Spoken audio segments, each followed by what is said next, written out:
présenter ce travail de fin d'études que j'ai réalisé pour ma soutenance de mémoire qui s'intitule l'impact de la réhabilitation respiratoire sur la qualité de vie du patient du PCO en fonction des différents stades.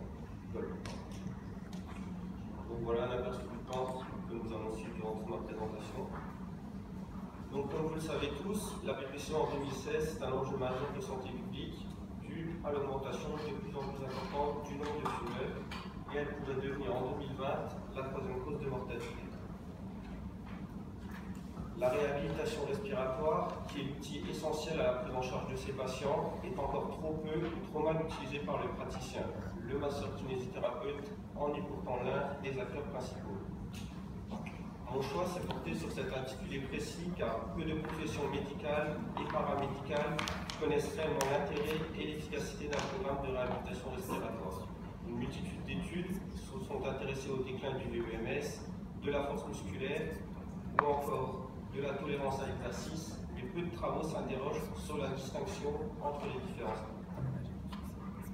Donc l'objectif de mon étude, c'était de comparer l'évolution de la qualité de vie des patients BPCO au cours d'un stage de réhabilitation respiratoire en fonction des stades de sévérité GOL. Je vais d'abord revenir sur quelques rappels. Donc la BPCO, c'est une maladie respiratoire chronique entraînant une réduction non complètement réversible des débits aériens. C'est une maladie systémique à point de départ respiratoire.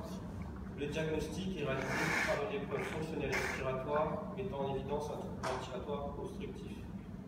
La sévérité de la maladie, quant à elle, est définie en 4 stades selon la classification de GOL à partir du VEMS. Les facteurs de risque, enfin, sont de deux types.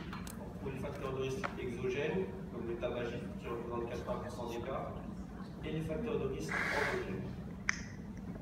Au niveau de la réhabilitation respiratoire, donc c'est l'outil indispensable, comme j'ai dit tout à l'heure, à la prise en charge des patients BPCO. Elle n'a plus à faire ses preuves dans le traitement des maladies respiratoires chroniques. Ses principaux objectifs, donc, comme vous pouvez le voir, sont de réduire la dyspnée, améliorer la capacité d'exercice, diminuer le handicap et améliorer la qualité de vie et la survie. Le programme comprend globalement le traitement physique, l'éducation thérapeutique du patient, la prise en charge des facteurs de risque, ainsi que la prise en charge nutritionnelle et psychosociale. Des études ont montré qu'elles pouvaient être réalisées dans diverses structures, comme en cabinet libéral, à domicile, en milieu hospitalier ou encore en centre. Et elles ont montré que l'efficacité du programme demeurait équivalente dans chacune de ces structures. Un dernier point de rappel, au niveau de la qualité de vie, donc l'OMS la définit comme la perception qu'un individu de sa place dans l'existence, dans le contexte de la culture et du système de valeurs dans lesquels il vit, en relation avec ses objectifs, ses attentes, ses normes et ses inquiétudes. C'est une notion subjective qui doit être évaluée chez tous ces patients du fait de son altération très précoce. On peut différencier donc deux aspects, la qualité de vie liée à la santé, qui est l'objet de notre étude d'aujourd'hui, et la qualité indépendante de la santé, dépendant de facteurs financiers ou culturels par exemple.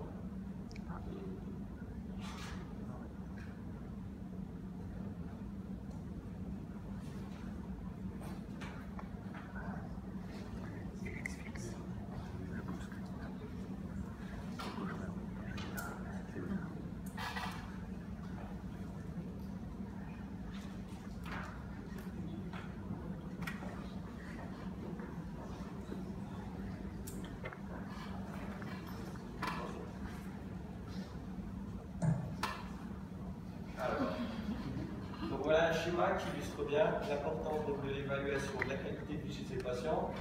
Donc comme vous pouvez le voir, il y a tout d'abord l'apparition du dyspnée à l'effort qui va progressivement entraîner un déconditionnement musculaire. Ce déconditionnement musculaire va être à l'origine d'un état de stress et de découragement chez le patient. L'objectif de la réhabilitation sera alors de casser cette spirale de déconditionnement. Passons à notre étude. Donc elle a été réalisée au centre de pneumologie, allergologie des Acacias à Briançon. Donc, après vérification des critères d'inclusion, d'exclusion que je vais vous citer juste après dans la diapositive, on se retrouve avec 34 patients qui démarrent leur séjour pour une durée de 4 à 12 semaines.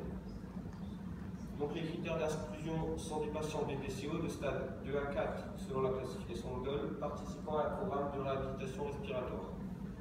Nous avons choisi d'exclure dans notre étude tout patient présentant un dossier incomplet, un problème médical conduisant à l'arrêt du programme contre-indiqué pour le rentraînement à l'effort, comme une pathologie cardiovasculaire par exemple, un séjour trop court ou un nombre insuffisant de séances. Il est en effet recommandé d'effectuer un séjour d'au moins 4 à 12 semaines ou au moins 12 séances supervisées, même si on sait à l'heure actuelle qu'il n'y a pas de durée optimale de séjour. Enfin, la mauvaise observance du traitement ou le manque de motivation font également partie de ces critères. En ce qui concerne de l'outil utilisé, j'ai décidé d'utiliser le questionnaire de qualité de vie du PQ11 parce que c'est un questionnaire spécifique, fiable, validé et rapide de passation. Comme on l'a vu précédemment, il existe une multitude de questionnaires, mais le temps de réalisation de certains est parfois trop important, donc difficilement réalisable pour une étude où je suis resté 3 mois dans le centre aux Acacias. Ensuite, c'est le seul questionnaire court de passation à englober les 3 domaines de la qualité de vie que sont l'aspect fonctionnel, psychologique et relationnel. Donc voilà l'aperçu du questionnaire avec l'ensemble des 11 items. Et on peut voir le score total avec la dissociation des 3 sous-scores, comme je vous ai dit précédemment. Donc après vérification des critères d'inclusion d'exclusion, le patient démarre son séjour comprenant donc le entraînement à l'effort, le renforcement musculaire, la gymnastique quotidienne et respiratoire, la marche de type randonnée, la kinésithérapie respiratoire, les activités physiques adaptées et les activités de la vie journalière, la relaxation, l'éducation thérapeutique et enfin la prise en charge psychosociale et nutritionnelle. Après recueil des données et analyse statistique des résultats, il en ressort une amélioration statistiquement significative du score de qualité de vie entre le début et la fin du séjour, ce qui rejoint bien ce que je dis tout à l'heure quant aux recommandations de grade A sur l'objectif de la réhabilitation respiratoire. Notre étude était de comparer donc entre les différents stades de sévérité. Pour ce faire, nous avons croisé 2 à 2 chaque stade et il en ressort aucune amélioration statistiquement significative du score total de qualité de vie, bien qu'il y ait tendance, comme vous le voyez sur le schéma, à une amélioration plus importante pour les stades 2 et 3 par rapport au stade très sévère. Il en est de même concernant les 3 sous-scores. Les difficultés que nous avons pu rencontrer durant tout ce travail d'étude, tout d'abord la firme d'un groupe témoin de comparaison, ce qui nous certifie à aucun moment que l'amélioration de la qualité de vie est due à notre protocole de réhabilitation respiratoire, mais peut être due au personnel soignant ou encore au contexte extérieur. Ensuite, la faible taille de l'échantillon ainsi que l'inégalité de répartition entre les stades ne nous permet pas d'extrapoler nos résultats à l'ensemble d'une population.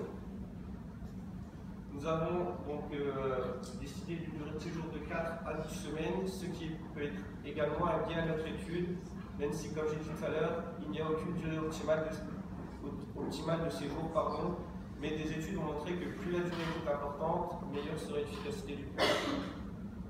On peut rajouter ensuite que peu d'études ont été réalisées avec ce questionnaire, ce qui nous restreint dans la comparaison de nos résultats avec d'autres travaux de recherche. Pour finir, la différence clinique minimale significative est une donnée essentielle à connaître. Malheureusement, pour le questionnaire d'étude 11, elle est encore inconnue, mais des études sont actuellement en cours et la situeront entre 4 et 8 points. Avant de conclure, je vais aborder un dernier point concernant les possibilités d'ouverture pour de futurs travaux de recherche.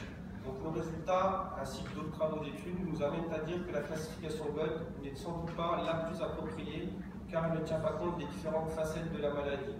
Il serait plus judicieux en effet d'utiliser le score BOD, qui ne tient pas compte uniquement de la fonction respiratoire, mais de 3 autres aspects retrouvés dans les objectifs de la réhabilitation respiratoire. Ensuite, il serait également intéressant de tenir compte du score initial et du score coupure. Ce score va permettre de déterminer à partir de quelle valeur il y a une réelle altération de la qualité de vie. Il a été fixé à 22 points. Enfin, le choix du questionnaire en fonction de la sévérité de la maladie ainsi que de la structure de prise en charge me paraît indispensable. Peu d'études ont été réalisées à ce sujet, mais une étude sur la variation de la qualité de vie en fonction de la structure de prise en charge pourrait être intéressante pour pouvoir orienter au mieux chaque patient. Je conclurai là-dessus. Donc, vous l'avez bien compris, la réhabilitation respiratoire est indispensable à la prise en charge du patient de BCO, permettant notamment une amélioration de la qualité de vie, quelle que soit la sévérité de la maladie. Notre étude ne nous permet malheureusement pas de savoir quel stade bénéficie de la plus grande amélioration, mais la classification GOLD utilisée ne semble pas adaptée à ce sujet. Ce travail m'a permis de réfléchir sur le fait qu'aucun questionnaire, qu'aucune technique et qu'aucune structure n'est universelle pour la réhabilitation respiratoire et que nous devons aborder différents modes pratiques en fonction de chaque patient. Enfin, certaines personnes s'interrogent sur la pertinence à laisser ouvert un programme de réhabilitation respiratoire, tout stade de sévérité confondu, car cela engendre un coût pour la société. Donc, devons-nous continuer sur cette ligne de conduite ou bien aborder différemment nos pratiques en fonction du stade? Ce qui se sait à l'heure actuelle, c'est qu'un stage de réhabilitation respiratoire bien conduit entraîne une diminution du coût de santé due à la stabilisation des manifestations pulmonaires et extrapulmonaires. Mais est-ce que tous les patients en ont réellement besoin? Dans notre étude, certains patients étaient à leur 5e, voire à leur 10e séjour. Cela est-il réellement nécessaire? Je laisse la place à de futures études pour réfléchir à ce problème.